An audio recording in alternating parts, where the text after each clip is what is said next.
क्या हुआ जब चोर चुपचाप रात्रि 2 बजे निधि वन में घुस गया और रात्रि 2 बजे जो भगवान श्री कृष्ण का चमत्कार हुआ उसे देख करके आपके भी रोंगटे खड़े हो जाएंगे। वृंदावन का निधि वन श्री कृष्ण भगवान का रहस्य स्थली है, जहाँ पर श्री कृष्ण भगवान का एक प्राचीन मंदिर है और उस मंदिर को बांके बिहारी जी का भी मंदिर कहा जाता है। और कहा जाता है वृंदावन के निधि वन में भगवान श्री कृष्ण रात्रि 2 बजे स्वयं आते हैं और निधि वन के सारे वृक्ष गोपी बन जाते हैं और सुबह होते ही श्री कृष्ण भगवान चले जाते हैं और गोपियां वृक्ष का रूप धारण कर लेती हैं।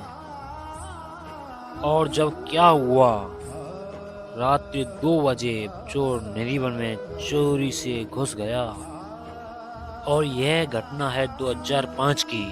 यह सत्य घटना जान करके भी आपके होश उड़ जाएंगे। और वीडियो में आगे बढ़ने से पहले एक बार राधे राधे अवश्य लिखें। ऐसा करने से हमारे बांके बिहारी जी आपके बिगड़े कामों को अवश्य बनाएंगे।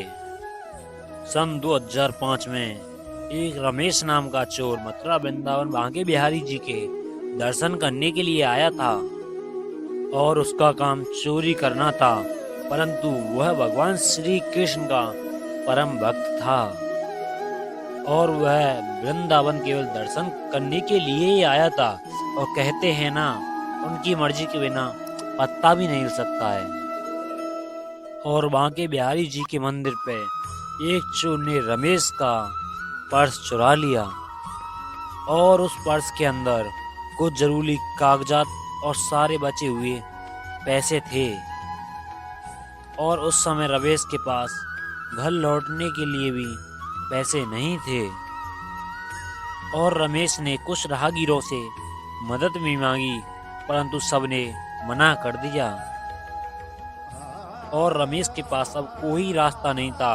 उसके पास केवल एक ही रास्ता था कि वृंदावन के किसी घर में वह चोरी करे और उसको घर जाने के लिए पैसे आएं।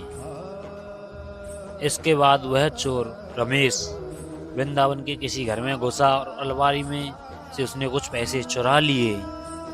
और रमेश की आहट मकान मालिक ने सुन ली थी। उसके बाद रमेश घबरा गया और पीछे की खिड़की से एक बगीचे में कूद गया।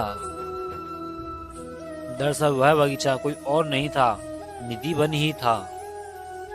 और रमेश को इस निधि वन के बारे में कोई भी जानकारी नहीं थी और मकान मालिक को यह पता चल गया कि वह चोर कहीं नहीं गया, पीछे के दरवाजे से निधि वन में घुस गया है और सुबह तक वह चोर कहीं नहीं जाएगा।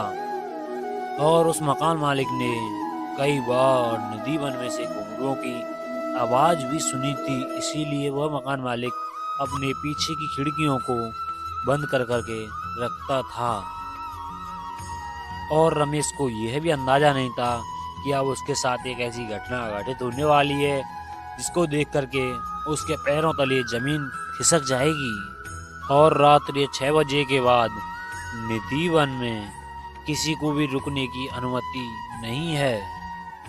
और यहाँ तक कि निधि वन के बारे में एक ऐसा रहस्य भी है, कोई पक्षी भी निधि वन में रात्रि के समय नहीं ठहरता। और रमेश निधि वन में ही छुप गया ताकि वह सुबह उस स्थान से सुरक्षित निकल सके। और जब रात्रि के 2 बजे नजारा बहुत ही चमत्कारी था, क्योंकि निधि वन में जितने भी वृक्ष थे एक एक करके गोपियों का वेश धारण करते चले जा रहे थे। और उसके बाद रमेश ने देखा कि वहां स्वयं साक्षात श्री कृष्ण भगवान वहां प्रकट हुए और जो गोपियां थी उनके साथ में रास रचा रहे थे। और श्री कृष्ण भगवान का इतना तेज था कि वह रमेश नग्न आंखों से वह तेज देख नहीं पाया और वहीं पर बेहोश हो गया। और जब उसकी सुबह आंखें खुली तो वह उसी घर में मौजूद था जहां पर उसने रात्रि चोरी की थी। और रमेश श्री कृष्ण भगवान के चमत्कार को जान चुका था और किसी को वही अंदाजा नहीं था कि रमेश उस घर में कैसे आया। और वह समझ चुका था कि यह सब भगवान श्री कृष्ण का संकेत है ताकि मैं अपने पापों का पश्चाताप करूं। और उसके बाद रमेश ने उस मकान मालिक से माफी मांगी और चोरी किए हुए पैसे उस मकान मालिक को वापस लौटा दिए।